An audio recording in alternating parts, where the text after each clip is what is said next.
Stage Pass, Institute of Gaming. For more details, contact 70939659659.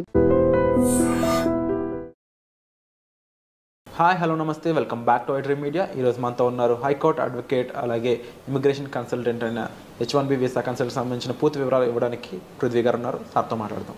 Hi sir. Hi Virat. Sir, current situation of NRI, అమెరికాలో ఉన్న NRI situation ఎలా ఉందంటే అమెరికాలో ఉండలేరు, ఇటు ఇండియా రాలేరు అన్న విధంగా ఉంది.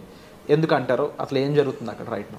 ఇప్పుడు అమెరికాలో ఉండేవాళ్ళు పర్మనెంట్ రెసిడెన్సీ కానీ, అక్కడ ఉండేటువంటి రెసిడెన్సీస్, అక్కడ ఉండేటువంటి గ్రీన్ కార్డ్ హోల్డర్స్ కానీ, అక్కడ సిటిజన్షిప్ గురించి కానీ మనం పెద్ద వరి అవ్వాల్సిన అవసరం లేదు. వాళ్ళకి ఆల్రెడీ సెటిల్డ్ దేర్. అక్కడ వాళ్ళని ఏమీ టచ్ చేసేటువంటి ఆస్కారం ఉండదు. మనకి ప్రాబ్లం వల్ల ఎవరికి వస్తుందంటే H1B వీసా మీద వెళ్ళిన వాళ్ళ దగ్గర వస్తే ప్రాబ్లం. H1B వీసా వాళ్ళు వెళ్ళే వాళ్ళకి, అక్కడ ఆల్రెడీ ఉన్న వాళ్ళకి ప్రాబ్లం వస్తుంది. ట్రంప్ ఉద్దేశం ఏంటంటే ముందు అక్కడ ఉండేటువంటి ఎంప్లాయీస్కి, H1B వీసా ఎంప్లాయీస్కి శాలరీలు పెంచేస్తాడు ఫస్ట్. అంటే ఉన్నటువంటి $1,20,000 పర్ యానం US డాలర్స్లో వచ్చేటువంటి ఎంప్లాయీస్ ఎవరైతే ఉన్నారో వాళ్ళకి ఒక్కసారి శాలరీ పెంచేస్తాడు. అంటే $1,20,000 నుంచి $1,40,000, $1,50,000 చేస్తాడు. తన ఉద్దేశం ఏంటంటే ఈ $150,000 జీతం శాలరీ తీసుకోగలిగినటువంటి వాళ్ళు మాత్రమే అక్కడ ఉండాలి. ఓకే. మిగతా వాళ్ళు with in short term they have to వాళ్ళు పెట్టి బేడా సర్దుకుని ఇండియాకి వెళ్ళిపోవటం. ఇక్కడి నుంచి వెళ్ళేవాళ్ళు కూడా ఆ $150,000 రిక్వైర్మెంట్ ఉన్న వాళ్ళు మాత్రమే అక్కడికి వెళ్ళాలి. అంటే మనకి వీసాస్లో H1B వీసాస్లో వెళ్ళేవాళ్ళు 2 రకాలు ఉంటారు విరాట్. ఒకళ్ళు ఏంటంటే కంపెనీ స్పాన్సర్ ఉంటాడు. అంటే ఏదో కంపెనీ, అతను ఎక్కడో పని చేస్తున్నాడు, ఆల్రెడీ తన ఒక కంపెనీలో పనిచేస్తున్నాడు అనుకుందాం. వాడిని అక్కడికి పిలుచుకెళ్ళేటువంటి ప్రాసెస్, అంటే కంపెనీ టు కంపెనీ తీసుకెళ్ళేటప్పుడు వాడి యొక్క రిక్వైర్మెంట్ ఉండేటప్పుడు తీసుకెళ్లే వాళ్ళకి పెద్ద ఇబ్బంది ఉండదు. కన్సల్టెంట్స్ ద్వారా వెళ్ళేటువంటి వాళ్ళు ఉంటారు. కన్సల్టెంట్ ద్వారా ఏంటంటే ఆల్రెడీ అక్కడ ఎవడో ఎంప్లాయ్మెంట్ నిన్ను పిలుస్తారు, నువ్వు ఫేక్ ఎక్స్పీరియన్స్లు పెట్టుకో, లేకపోతే ఏదో పెట్టుకో, ఏదో రకంగా అక్కడికి వెళ్ళిపో అనే వాళ్ళకి మాత్రం ఇది గడ్డుకాలం. ఆల్రెడీ అక్కడ ఈ 2 రకాలుగా వెళ్ళే వాళ్ళు, వెళ్ళిపోయిన వాళ్ళు ఉంటారు కదా అక్కడ, వాళ్ళకి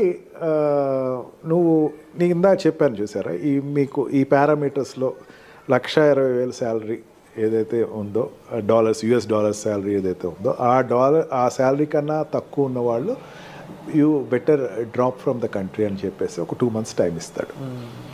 ఆ 2 months టైం దేనికి ఇస్తాడు? Search for a new job. వాడికి సెర్చ్ చేసినా సరే వాడికి అక్కడ రావాల్సిన $1,20,000 శాలరీ తోటి ఉండేటువంటి ప్రమాణాలతో ఉండేటువంటి కంపెనీలో జాయిన్ అవ్వాలి. Otherwise you have to come back to India. Nothing. అక్కడ ఎంప్లాయీ ఎవరంటే it's nothing A contract labour. ఇక్కడ నుంచి కాంట్రాక్ట్లో అక్కడికి వెళ్తాడు. 6 months to 2 yearsలో కాంట్రాక్ట్లో వెళ్తాడు. వెళ్ళిన తర్వాత రెగ్యులరైజ్ అవ్వడం, అంటే వాడు అక్కడ ఉండేటువంటి what we call green card కానీ, అక్కడ రెసిడెన్సీ పర్మిషన్ కానీ రాదు వాళ్ళకి. వాళ్ళు ఇంకా గాల్లోనే ఉంటారు. అసలు రెసిడెన్సీ పర్మిషన్ రావాల్సిన వాళ్ళు ఇంకా 60 లక్షల మంది ఉన్నారట అక్కడ. ఇంకా 60 లక్షల మంది ఉన్నారు. ఓకే. వీళ్ళందరికీ ఎప్పుడు రాను, వాళ్ళు 3 phases వైజ్గా వస్తుంది. వాళ్ళకి ఫేస్ వైజ్గా రావాల్సి ఎప్పుడు వచ్చిన వీళ్ళకి, I'm not talking about Indians, world వైజ్గా ఉండేటువంటి అక్కడ US లో ఉన్న వాళ్ళు 60 లక్షల మంది. వీళ్ళందరికీ రావాలి. అక్కడ ఉండే గ్రీన్ కార్డ్ రావాలి. గ్రీన్ కార్డ్ తర్వాత సిటిజన్షిప్ అప్లై చేసుకుంటారు. గ్రీన్ కార్డ్ రాకుండా ఉండి H1B వీసా మీద ఉన్నవాళ్ళు అక్కడ ఉన్నవాళ్ళు, వాళ్ళలో చాలామంది లెస్ దాన్ $1,20,000 మాత్రమే ఉన్నవాళ్ళు ఉన్నారు. $1,60,000 పైన ఉండేటువంటి వాళ్ళు జనరల్గా సాఫ్ట్వేర్ కంపెనీలో ఉండేవాళ్ళు. మనకి ఏంటంటే సాఫ్ట్వేర్ కంపెనీ ఒకటే అనుకుంటే కనపడతాయి, ఇంకా చాలా సెక్టర్స్ ఉంటాయి. ఆ సెక్టర్స్లో ఉండేవి అక్కడ ఆల్రెడీ US లో లాంచ్ అయిన వాళ్ళు ఉన్నారు. వాళ్ళందరూ కూడా $1,60,000 పైన శాలరీ ఉన్న వాళ్ళు మాత్రమే ఇక్కడ ఉంటారు. వాళ్ళకి $1,40,000 చేసేస్తాడు, గ్రాండ్గా చేస్తాడు. ఫస్ట్ $1,40,000 చేసి ఈ $1,40,000కి వాడికి ఇన్పుట్ ఉన్న వాళ్ళు మాత్రమే తీసుకోండి, ఇలాగే తీసుకోవద్దు. ఓకే. మెయిన్ కారణం ఏంటి? నా దేశీయస్తులు అక్కడ ప్లేస్ అవ్వాలి. అంటే అక్కడ జనరల్గా అక్కడికి వెళ్ళే వాళ్ళు అక్కడ ఉండే వాళ్ళతో కాంపిటేటర్స్ అవుతారు. $1,20,000 శాలరీ అండి, $1,20,000 శాలరీ కన్నా తక్కువ ఉండేవాడు అక్కడ ఆల్రెడీ దొరికేస్తున్నాడు. వాడితో వీడి కాంపిటేటర్. నిన్ను తీసుకోవాలంటే నీకు ఎక్స్ట్రా టాలెంట్ ఉండాలి. నీకు నీ పర్సనాలిటీ నువ్వు ఎంబోర్డ్ చేసుకోవాలంటే నీకు you must be an extraordinary person for US. నిన్ను తీసుకెళ్ళాలి అనుకుంటే ఆ రకంగా నువ్వు వెళ్ళిన వాళ్ళు చూడాలి అని చెప్పేసి ట్రంప్కు ఒక నిర్దిష్టమైనటువంటి ఆలోచన అయితే తీసుకొచ్చే అవకాశం ఎక్కువే కనపడుతుంది. ఈ రకంగా చూసుకుంటే వెళ్ళే వాళ్ళకి ఆల్రెడీ ఎగ్జిస్టింగ్ ఉన్న వాళ్ళకి కూడా కొంచెం ఇబ్బందులు అయితే ఖచ్చితంగా ఉంటుంది. బట్ ఒకటి నా స్ట్రాంగ్ ఫీలింగ్ ఏంటంటే మన ప్రైమ్ మినిస్టర్ తోటి ఆయనకు మంచి రిలేషన్షిప్ ఉంది. Of course. అని చైనాకున్న వ్యతిరేకత ఇక్కడ టార్గెట్ అంతా కూడా చైనా వాళ్ళ మీద ఎక్కువ టార్గెట్ ఉంది, కానీ ఇండియన్స్ మీద అంత ఎక్కువ టార్గెట్ అతనికి లేదు. ఓకే. ఖచ్చితంగా లీజర్ పీరియడ్స్ ఏదైనా ఉండే పెంచవచ్చు. అండ్ ఈ what we call for example ఇప్పుడు ఎకానమికల్గా చూసుకుందాం. ఎకానమికల్గా చూసుకుంటే అక్కడ ఇంపోర్ట్స్ ఏదైతే ఉన్నాయో చైనా నుంచి వచ్చేటువంటి ఇంపోర్ట్స్ని 60% ట్యాక్స్ పెంచే అవకాశం ఉందన్నాడు. అంటే చైనా నుంచి ఇంపోర్ట్ అయ్యేటువంటి వస్తువులన్నింటినీ కూడా ట్యాక్స్ పెంచే అవకాశం ఉంది. ఇప్పుడు అమెరికాలో ఎక్కువ చైనా గూడ్స్ దొరుకుతాయి మనకి. ఆ గూడ్స్ అన్నిటినీ 60% ట్యాక్స్ పెంచేస్తున్నాడు. ఎందుకంటే డిస్కరేజ్ చేయటం కోసం అని చెప్పేసి తనకి మెయిన్ ఉద్దేశం అది. ఈ రకంగా ప్రతి సెక్టర్స్లోనూ అతనికి ఈ చైనాని ఎంత డిస్కరేజ్ చేయాలి అని ఉంది. He got good friendship with Indian prime minister. Indian తోటి మంచి రిలేషన్స్ అయితే ఉన్నాయి. మెయిన్ ఏంటంటే చాలామంది అనుకుంటూ ఏంటంటే ఇండియాకి చాలామంది H1B వీసాలో ఇండియాకి వచ్చేస్తారు, లేకపోతే ఇండియా వాళ్ళు చాలా ఎఫెక్ట్ అవుతారు. కానీ మరి నాకు స్ట్రాంగ్ నమ్మకం ఏంటంటే ఇండియాతోటి రిలేషన్స్ ఎస్టాబ్లిష్ అయితేనే తనకి చైనాతోటి పోటీ పడవచ్చు. అంటే ఈ సౌత్ ఏషియన్ ఏరియాలో చైనాతోటి పోటీ పడే పెద్ద కంట్రీ ఇండియాయే కనపడుతుంది. ఇది ఇప్పుడు కాదు, ఫస్ట్ టర్మ్లో కూడా అదే అతను ఎక్స్పోజ్ అయ్యాడు.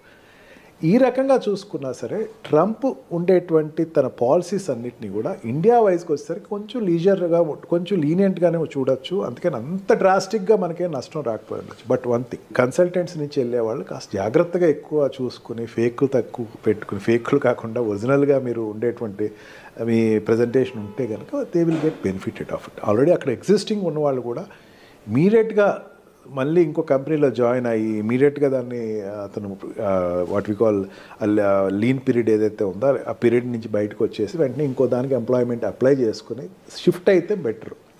అదర్వైజ్ ఒక రోజు ఏదో ఒక రోజు ఒక పరిస్థితి వస్తుంది, where you have to come out of the country. But one thing, consultants నుంచి వెళ్ళేవాళ్ళు కాస్త జాగ్రత్తగా ఎక్కువ చూసుకుని ఫేక్లు తక్కువ పెట్టుకుని, ఫేక్లు కాకుండా ఒరిజినల్గా మీరు ఉండేటువంటి మీ ప్రజెంటేషన్ ఉంటే కనుక they will get benefited of it. Already అక్కడ ఎగ్జిస్టింగ్ ఉన్నవాళ్ళు కూడా ఇమీడియట్గా మళ్ళీ ఇంకో కంపెనీలో జాయిన్ అయ్యి ఇమీడియట్గా దాన్ని అతను what we call lean period ఏదైతే ఉందో ఆ పీరియడ్ నుంచి బయటకు వచ్చేసి వెంటనే ఇంకో దానికి ఎంప్లాయ్మెంట్ అప్లై చేసుకుని షిఫ్ట్ అయితే బెటర్.